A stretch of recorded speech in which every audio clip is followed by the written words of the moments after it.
Hello everyone, स्वागत है आपका रेप्लिका वर्ल्ड में। आज हम बात करेंगे DSSB PGT बायोलॉजी के सिलेबस के बारे में। तो चलिए शुरू करते हैं। जैसे कि आप लोगों को पता ही होगा कि कोई भी एग्ज़ाम हो, चाहे PGT के लिए हो या TGT या PRT, इसमें दो टीयर होते हैं, टीयर 1 एंड टीयर 2। टीयर 1 में क्या होता है, जनरल सेक्शंस आते हैं जैसे कि general awareness, maths, reasoning, Hindi and English. तो उसके बारे में हम बात नहीं करेंगे। आज हम बात करेंगे सिर्फ सब्जेक्ट के बारे में, यानी बायोलॉजी में क्या क्या आता है, यानी टीयर 2 में क्या क्या चीज़ें आती हैं। तो चलिए शुरू करते हैं।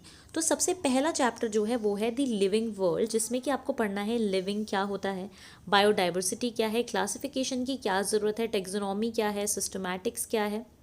इसके अलावा स्पीशीज़ टेक्सोनॉमिकल हियरार्की क्या है, बायोनोमियल नोमेनक्लेचर क्या है, टेक्सोनॉमी में जो टूल्स होते हैं जैसे कि museum, zoological parks, herbaria, botanical gardens, ये सब चीज़ें आपको पढ़नी है पहले चैप्टर में। सेकेंड जो चीज़ है वो है बायोलॉजिकल क्लासिफिकेशन, जिसमें कि आपको 5 किंगडम क्लासिफिकेशन जो है, जिसके सैलियंट फीचर क्लासिफिकेशन किस तरीके से होता है, मोनेरा, प्रोटिस्टा, फंजाई, इनके बारे में, और लाइकेंस, वायरसेस एंड विरोइड्स के बारे में। चैप्टर 3 जो है वो है प्लांट किंगडम। इसमें आपको सारी कैटेगरीज के बारे में पढ़ना है जैसे कि algae, bryophyta, pteridophyta, gymnosperm and angiosperm. ठीक है, तो यहाँ पे आपको इन सब के फीचर्स पढ़ने हैं, जैसे कि जर्नल कैरेक्टरिस्टिक क्या है, हैबिटेट क्या है, रिप्रोडक्शन किस टाइप का होता है, ये सब चीज़ें पढ़नी है। साथ साथ में हर एक कैटेगरी के 2 एग्जाम्पल्स के बारे में भी आपको पढ़ना है।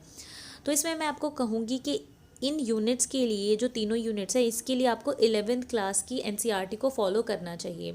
इसके अलावा अगर आपके पास 11th क्लास के लिए कोई साइड बुक थी जो आपने यूज़ की थी अपने 11th क्लास में, तो उसको भी आप यूज़ कर सकते हैं। अदरवाइज़ NCERT में भी काफ़ी कुछ चीज़ें इन यूनिट्स के लिए अवेलेबल है। एक्चुअली में बायोलॉजी के लिए जो भी सिलेबस है वो 11th और 12th की बायोलॉजी का जो सिलेबस है वो ही है, यानी कि बेस लाइन वही है। 11th और 12th की बायोलॉजी को बेस लाइन बना के ही इस सिलेबस को डिज़ाइन किया गया है, जिसमें कि कुछ टॉपिक्स तो ऐसे होंगे जो कि 11th और 12th लेवल के ही आपको देखने को मिलेंगे एग्जाम में, कुछ ऐसे होंगे जो कि आपको ग्रेजुएशन लेवल के देखने को मिलेंगे, और कुछ ऐसे होंगे जो आपको पोस्ट ग्रेजुएशन लेवल के भी देखने को मिलेंगे। इसमें सबसे इम्पॉर्टेंट चीज़ ये है कि एट लीस्ट, यानी सबसे पहले आपको अपनी NCERT मास्टर करनी है 11th क्लास की और 12th क्लास की।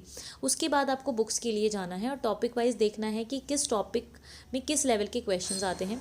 मैं भी आपके साथ डिस्कस करूंगी कि कौन से टॉपिक ग्रेजुएशन लेवल के आते हैं और कौन से पोस्ट ग्रेजुएशन लेवल के आते हैं, ताकि आप उसी तरीके से स्टडी कर सकें।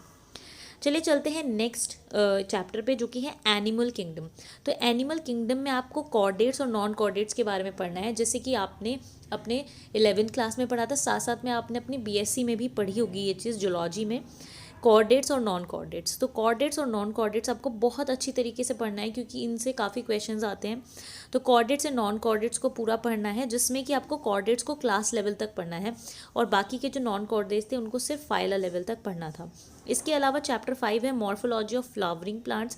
तो फ्लावरिंग प्लांट्स यानी एंजियोस्पर्म की मॉर्फोलॉजी के बारे में, और क्या क्या मॉडिफिकेशंस होते हैं, जैसे कि हमने देखा था स्टेम मॉडिफिकेशन, रूट मॉडिफिकेशन, वो सब चीज़ें भी आप इसमें पढ़ते हैं। तो ये 11th क्लास का आपको याद भी होगा, और फर्दर भी हमने अपने ग्रेजुएशन में भी ये चीज़ पढ़ी हुई है।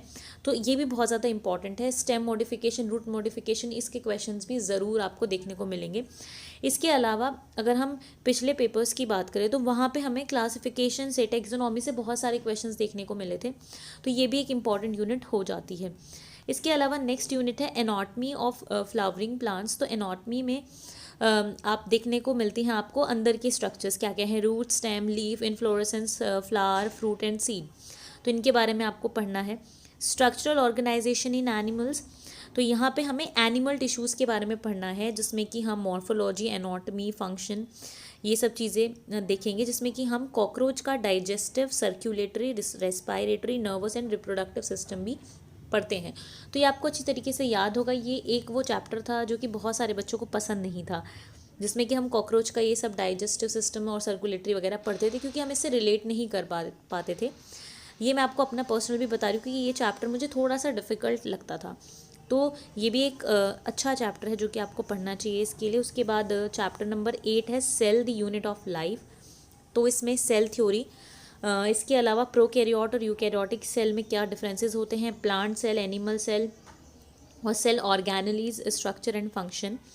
इसके अलावा सेल ऑर्गेनेलीज भी इंपॉर्टेंट है क्योंकि इससे भी क्वेश्चंस आते हैं, जैसे कि Golgi bodies, lysosomes, vacuoles, mitochondria, ribosomes, plastids, microbody, cytoskeleton, cilia, flagella, centrioles, nucleus, nuclear membrane, chromatin and nucleus.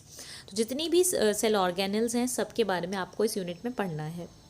इसके अलावा 9th है हमारा बायोमोलिक्यूल्स। तो बायोमोलिक्यूल्स में केमिकल कॉन्स्टिट्यूएंट्स जैसे कि proteins, carbohydrate, lipid, nucleic acid, enzyme types, proteins, enzyme action, इनसे भी क्वेश्चन देखने को आपको मिलते हैं पेपर में। इसके अलावा बहुत important topic cell cycle and cell division, ये बहुत अच्छा टॉपिक है और इम्पॉर्टेंट टॉपिक है। सेल साइकिल क्या होती है, माइटोसिस, मियोसिस, ठीक है, और उनकी क्या इंपॉर्टेंस होती है। देखिए यूनिट्स बहुत सारी हैं और समय बहुत ज़्यादा कम है, तो हमें देखना पड़ेगा कि हम क्या पढ़ें किस यूनिट में से या किस चैप्टर में से क्या पढ़ें, कितना पढ़ना है कितना नहीं। तो इसके बारे में भी हम एक डिस्कशन करेंगे, पर आज नहीं, नेक्स्ट वीडियो में हम डिस्कस करेंगे कि क्या इंपॉर्टेंट टॉपिक्स हैं, क्या जिनको हम बिल्कुल नहीं छोड़ सकते, वो कौन से टॉपिक्स हैं हर एक चैप्टर से, ठीक है। फिलहाल सिर्फ हम सिलेबस डिस्कस कर रहे हैं कि क्या क्या सिलेबस में है।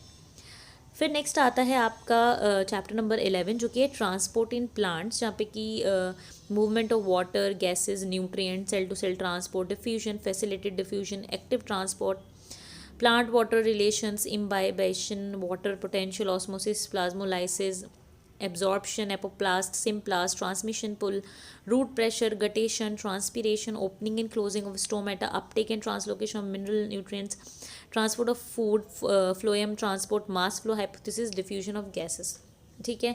तो ये हमारा पूरा हो जाता है। ये पूरी यूनिट जो है प्लांट से रिलेटेड है। बॉटनी में आपने ये चीज़ें भी पढ़ी होंगी अपने ग्रेजुएशन में भी, ठीक है। तो जब आप ग्रेजुएशन में जाएंगे तो उसको आप इन टॉपिक्स को आप अच्छे से समझ पाएंगे। तो थोड़ा सा ग्रेजुएशन लेवल पे भी आप इन टॉपिक्स के लिए जाएं ताकि आप अच्छे से इनको समझ सकें, ताकि क्वेश्चंस आप कर सकें वहाँ पे। क्योंकि अगर आप 11th के बेसिस में रहेंगे तो वहाँ पे एनसीईआरटी में इतनी सारी चीज़ें गिवन नहीं होती हैं, क्योंकि ब्रीफ में गिवन होता है। तो इसको भी आप ग्रेजुएशन लेवल का थोड़ा सा करेंगे तो ये टॉपिक्स आपको और अच्छी तरीके से समझ में आ जाएंगे। इसके अलावा चैप्टर 12 है मिनरल न्यूट्रिशन, जहाँ पे कि मैक्रो और माइक्रो न्यूट्रिएंट्स के बारे में है। डेफिशिएंसी सिम्टम्स, यानी अगर न्यूट्रिएंट्स की डेफिशिएंसी हो जाती है तो क्या होता है, टॉक्सिसिटी मिनरल्स की। इसके अलावा हाइड्रोपोनिक्स क्या है, और nitrogen metabolism, nitrogen cycle, nitrogen fixation etcetera, ये सब चीज़ें इस यूनिट में आती हैं। इसके अलावा नेक्स्ट है चैप्टर नंबर 13 जो कि है photosynthesis in higher plants. Important है ये भी, C3C4 cycle very very important. तो फोटोसिंथेसिस क्या होता है, इसके अलावा कौन से पिगमेंट इन्वॉल्व होते हैं, इसके अलावा cyclic and non cyclic photophosphorylation, chemo osmotic hypothesis, photo respiration, C3 and C4 pathways, factor affecting photosynthesis, ये कुछ इंपॉर्टेंट टॉपिक्स हैं इस यूनिट के। यानी कि ये अच्छी यूनिट है, चैप्टर नंबर जो 13 है, मतलब जो चैप्टर है ये फोटोसिंथेसिस इन हायर प्लांट्स। इसके अलावा रेस्पिरेशन इन प्लांट्स, ये भी अच्छी यूनिट है जिसमें कि हम glycolysis, fermentation, TCA cycle, electron transport systemic, इसके अलावा energy relations, number of ATP वगैरह कितने जनरेट होते हैं इन सब चीज़ों में, amphibolic pathway and respiratory questions. तो ये चीज़ तो हमने अपने ग्रेजुएशन और पोस्ट ग्रेजुएशन में भी पढ़ी होंगी। बहुत ही अच्छे टॉपिक्स हैं, ये इंटरेस्टिंग भी हैं, ठीक है, मेटाबॉलिज्म से। इसके अलावा चैप्टर नंबर 15 है प्लांट ग्रोथ एंड डेवलपमेंट, अच्छी यूनिट है, इंपॉर्टेंट है ये भी, जिसमें कि प्लांट हार्मोन से क्वेश्चंस आपको देखने को मिल जाएंगे इससे भी, कि ये फंक्शन कौन से हार्मोन का है, ये फंक्शन कौन से हार्मोन का है। तो ये अच्छी यूनिट है, इसमें आपको सिर्फ क्या है, पढ़ना है, इसमें कोई प्रोसेस आपको नहीं समझनी है, आपको सिर्फ मेमोराइज करना है कि कौन से हार्मोन का क्या फंक्शन होता है। Auxin, gibberellin, cytokinin, ethylene, ABA, seed dormancy, vernalization, photo periodism और इस तरीके के टॉपिक्स, डिफ्रेंसिएशन, डी डिफ्रेंसिएशन, इस तरीके के टॉपिक्स इसमें है जिसमें कि इंपॉर्टेंट हैं प्लांट हार्मोन्स, ठीक है। इसके बाद आता है chapter number 16 digestion and absorption. यहाँ पे हम पढ़ेंगे डाइजेस्टिव सिस्टम के बारे में, और डाइजेस्टिव सिस्टम में जितनी भी चीज़ें हैं जैसे कि digestion, absorption, assimilation of protein, carbohydrate, fat, calorific value क्या है। इसके अलावा disorders in digestion, PEM, constipation, vomiting, jaundice, diarrhoea. तो डाइजेशन के बारे में ये पूरा चैप्टर है हमारा। उसके बाद breathing and exchange of gases में ये रेस्पिरेटरी सिस्टम के बारे में पूरा है, जिसमें कि रेस्पिरेटरी सिस्टम में क्या क्या ऑर्गन्स होते हैं और क्या क्या मैकेनिज्म होता है, किस तरीके से गैसेज एक्सचेंज होती हैं, ट्रांसपोर्ट होता है गैसेज का, ठीक है, रेस्पिरेटरी वॉल्यूम और डिसऑर्डर्स रिलेटेड टू रेस्पिरेशन, ये सब चीज़ें। चैप्टर है बॉडी फ्लूइड्स एंड सर्कुलेशन, इसमें हम ब्लड के बारे में, ब्लड ग्रुप्स क्या होते हैं, कोएगुलेशन क्या होता है, ह्यूमन हार्ट कैसा होता है, स्ट्रक्चर क्या होता है, मतलब कि blood vessels, cardiac cycle, cardiac output, ECG, double circulation, regulation of cardiac activity, disorders of circulatory system like hypertension, coronary artery diseases, angina pectoris and heart failure, ये सब चीज़ें हम पढ़ते हैं। इसके अलावा चैप्टर 19 है excretory products and there elimination.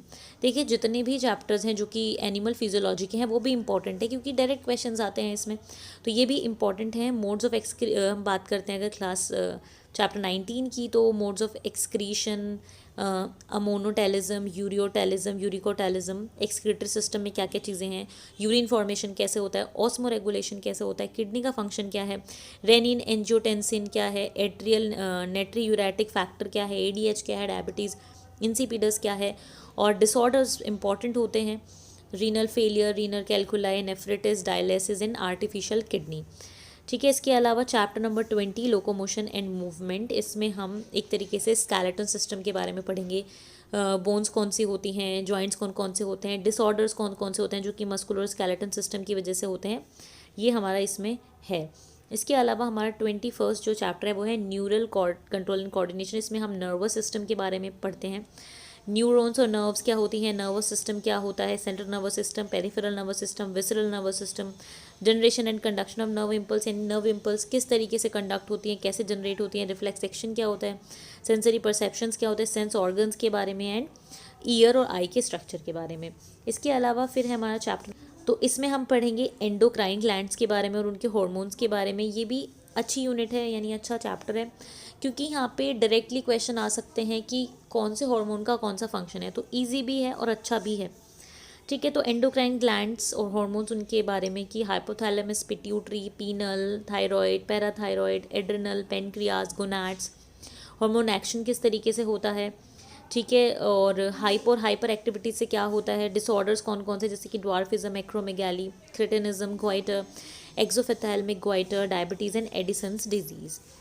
इसके अलावा 23 जो चैप्टर है वो है रिप्रोडक्शन इन ऑर्गेनिजम्स, जहाँ पे इसके अलावा मोड ऑफ रिप्रोडक्शन कौन कौन से हैं। असेक्सुअल रिप्रोडक्शन क्या होता है, सेक्सुअल रिप्रोडक्शन क्या होता है।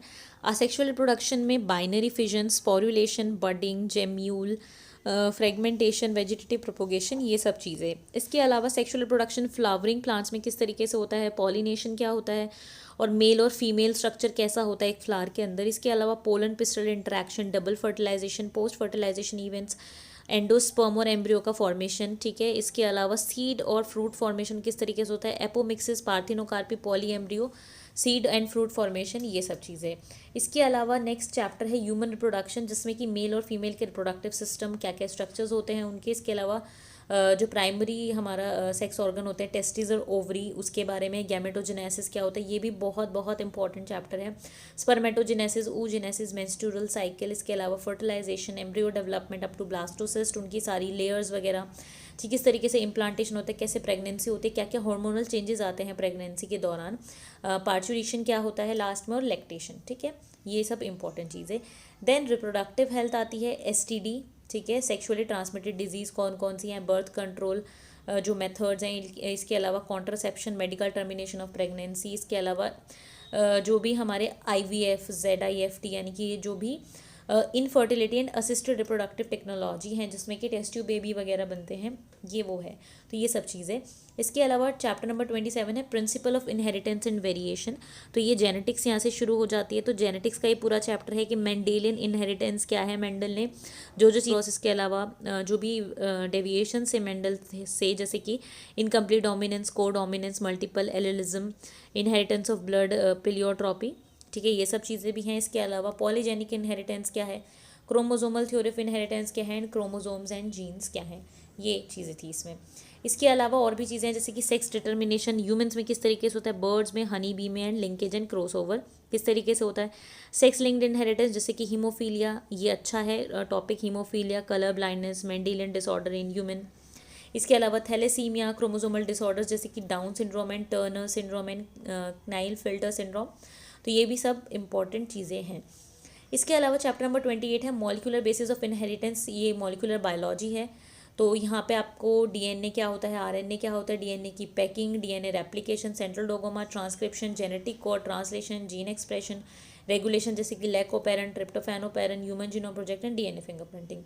ये एक ऐसी यूनिट है जिसमें से कि आपको 12 से ऊपर लेवल के क्वेश्चंस देखने को मिल जाते हैं। ठीक है, तो रेप्लिकेशन, ट्रांसक्रिप्शन, ट्रांसलेशन को अच्छी तरीके से आपको पढ़ना है। ग्रेजुएशन या थोड़ा सा पोस्ट ग्रेजुएशन लेवल पे जाके भी आप इस टॉपिक को पढ़ सकते हैं। इससे आपकी बेटर अंडरस्टैंडिंग होगी, और क्योंकि कुछ क्वेश्चंस आपके अप भी आते हैं, 12 लेवल से भी ऊपर आते हैं इन टॉपिक्स में, तो इसको आपको थोड़ा अच्छी तरीके से पढ़ना होगा। नेक्स्ट आता है इवोल्यूशन, जिसमें कि origin of life, biological evolution, evidence for biological evolution, जैसे कि पेलेंटोलॉजिकल एविडेंस या फिर आपको कंपैरेटिव एनाटॉमी, ये सब चीज़ें, molecular evidence, embryological evidence, Darwin's contribution, modern synthetic theory of evolution, mechanism of evolution. ठीक है, इसके अलावा mutation, recombination, natural selection, gene flow, gene drift, Hardy Weinberg principle very important, adaptive radiation and human evolution. Then आता है chapter number 30, human health and diseases, जहाँ पे आपको different diseases देखने को मिलेंगी, जैसे कि malaria, filariasis, ascariasis, typhoid, pneumonia, common cold, amoebiasis and ringworm. ये भी इंपॉर्टेंट है डिजीजेस के अलावा। इम्यूनोलॉजी भी इंपॉर्टेंट है, जैसे कि वैक्सीन क्या होती हैं, कितने टाइप्स की होती हैं, कैंसर क्या होता है, HIV, AIDS, adolescence, drug and alcohol abuse. Then chapter number 31, strategies for enhancement in food production. Food production के लिए जो स्ट्रैटेजीज होते हैं, जिसमें हम plant breeding, tissue culture, single cell protein, biofortification, apiculture and animal husbandry पढ़ते हैं। Next जो चैप्टर है वो है माइक्रोब्स इन ह्यूमन वेलफेयर। तो माइक्रोबायोलॉजी का ये चैप्टर है, जिसमें कि आपको घरों में क्या क्या माइक्रो ऑर्गेनिज्म हम यूज़ करते हैं, फूड प्रोसेसिंग में, इंडस्ट्रियल प्रोडक्शन में, सीवेज ट्रीटमेंट में, इसके अलावा एनर्जी जनरेशन में, बायो कंट्रोल एजेंट्स में, बायो फर्टिलाइजर एंड एंटीबायोटिक्स में, किस तरीके से एंटीबायोटिक का प्रोडक्शन होता है और क्या जुडिशियस यूज़ है उसका। देन आता है चैप्टर नंबर 33, जो कि बायोटेक्नोलॉजी का चैप्टर है, जिसमें कि हम प्रिंसिपल एंड प्रोसेसेस समझेंगे बायोटेक्नोलॉजी की, और जेनेटिक इंजीनियरिंग के बारे में समझेंगे कि जेनेटिक इंजीनियरिंग क्या होती है, रिकॉम्बिनेंट DNA टेक्नोलॉजी क्या होती है। नेक्स्ट जो चैप्टर है वो भी बायोटेक्नोलॉजी का है, वो बेसिकली इसकी एप्लीकेशंस के बारे में है कि हेल्थ सेक्टर में, एग्रीकल्चर सेक्टर में बायोटेक्नोलॉजी की क्या एप्लीकेशंस है। इसके अलावा human insulin, vaccine production, gene therapy, genetically modified organism, इसके अलावा BT कॉटन, जो BT ब्रिंजल यानी जो भी BT क्रॉप्स हैं, transgenic animals, biosafety issues and biopiracy and patents. इसके अलावा चैप्टर नंबर 35 है ऑर्गेनिजम्स एंड पॉपुलेशन। ये इकोलॉजी की यूनिट है, जिसमें कि हम हैबिटेट क्या होता है, नीश क्या होता है, पॉपुलेशन, इकोलॉजिकल एडेप्टेशंस, इसके अलावा म्यूचुअलिज्म, कंपटीशन, प्रेडेशन क्या होता है, पैरासाइटिज्म, और population attributes like growth rate, birth rate, death rate, age distribution. ठीक है, नेक्स्ट है इकोसिस्टम। ठीक है, तो इसमें हम समझेंगे कि प्रोडक्टिविटी क्या होता है, डिकम्पोजिशन क्या होता है, एनर्जी फ्लो क्या होता है, pyramid of energy, pyramid of number, pyramid of biomass, nutrient cycles like carbon cycle, phosphorus cycle, nitrogen cycle already आ चुकी थी पिछले यूनिट्स में। इकोलॉजिकल सक्सेशन क्या होता है, इकोलॉजिकल सर्विसेज क्या होती है, carbon fixation, pollination, seed dispersal and oxygen release. Then next और जो फाइनल चैप्टर आता है वो आता है बायोडाइवर्सिटी एंड इट्स कंजर्वेशन। तो यहाँ पे बायोडाइवर्सिटी क्या होता है, क्या पैटर्न होते हैं बायोडाइवर्सिटी के, क्या इंपॉर्टेंस होती है, लॉस ऑफ बायोडाइवर्सिटी क्या होता है, हॉटस्पॉट क्या है, endangered organism, extinction rate data book, biosphere reserve, national park, sanctuaries and Ramsar sites. तो ये यूनिट इसलिए इंपॉर्टेंट है क्योंकि यहाँ पे आपसे ये क्वेश्चन पूछे जा सकते हैं कि कोई नेशनल पार्क कहाँ पे है, या वो उसकी जो की स्पीशीज़ है वो कौन सी है। इस तरीके के क्वेश्चंस इससे पूछे जाते हैं, तो ये यूनिट भी हमें नहीं छोड़नी चाहिए क्योंकि स्कोरिंग है। ठीक है, एक और यूनिट है, ये लास्ट यूनिट नहीं थी, इन्वायरमेंटल इश्यूज़, जो कि है एयर पॉल्यूशन क्या है, उसका कंट्रोल किस तरीके से किया जाए, वाटर पॉल्यूशन और उसका कंट्रोल, एग्रो केमिकल्स और उनके effect, solid waste management, radioactive waste, greenhouse effect, climate change, ozone layer depletion and deforestation. तो ये हमारी यूनिट हो जाती है यूनिट नंबर 38। तो इस तरीके से हमारी यूनिट कह लीजिए या फिर चैप्टर कह लीजिए कि 38 चैप्टर्स हैं टोटल हमारे टीयर 2 के लिए, बायोलॉजी के लिए। तो ये 38 चैप्टर्स आपको कवर करने हैं। अब किस तरीके से स्ट्रेटेजिकली हम इनको कवर कर सकते हैं, कौन से टॉपिक जो है हम छोड़ भी सकते हैं, कौन से ऐसे टॉपिक हैं जो बहुत इंपॉर्टेंट है, इसके बारे में भी हम फर्दर वीडियोज़ में डिस्कस करेंगे। तो आज के लिए सिर्फ इतना ही। मैं उम्मीद करती हूँ वीडियो आपके लिए हेल्पफुल रही होगी। अगर हेल्पफुल रहे तो लाइक ज़रूर करें, शेयर करें और एप्लीकेबल को सब्सक्राइब